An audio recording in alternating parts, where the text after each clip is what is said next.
நீங்கள் ஐபிஎல் பித்துக்கு பின்னா ஓட முடியாமல் தவிக்கிறீங்களா? அப்போ இதை பார்க்க வேண்டியது உங்களுக்கு அவசியம்.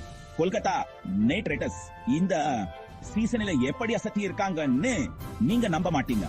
சில சீசன்கள் பின்னணியில் இருந்த பிறகு கேகேஆர் புகழ் பெற ஆவலுடைய இருந்தது. தந்திரமான வியூகங்களையும் துணிச்சலான நகர்களையும் கொண்டு 2000 வச்சு போசார் ஐபிஎல் துறை அவர்கள் அமர்கினர். காம்பேஸ்டா சுனில நரேன் தனது ஸ்பின் பந்து வீச்சால் மட்டுமில்லாமல் அதிரடியாக ரன்களையும் குவிச்சார். ஒரு அதிர்ச்சியான வாரட்ட டீ பாயிண்ட் ரன்களுடன் ஒரு அசத்தலான ஸ்ட்ரைக் ரேட்டுடன். மறக்க முடியுமா? பேட் கம்மின்ஸே அவரது வேகமான பந்து வீச்சு ஸ்டம்புகளை பறக்கவிட்டது. ஆனா உண்மையான மாயாஜாலம் என்ன தெரியுமா? அது நடந்தது இறுதி போட்டியில் சன்ரைசர்ஸ் ஹைதராபாத்துடன்.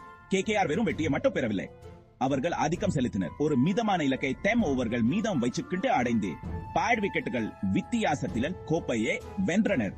ஸ்ரேயாஸ் சாயரின் அசத்தலான தலைமைத்துவத்தின் கீழ் கந்தம் கம்பீரின் தந்திர அறிவு மற்றும்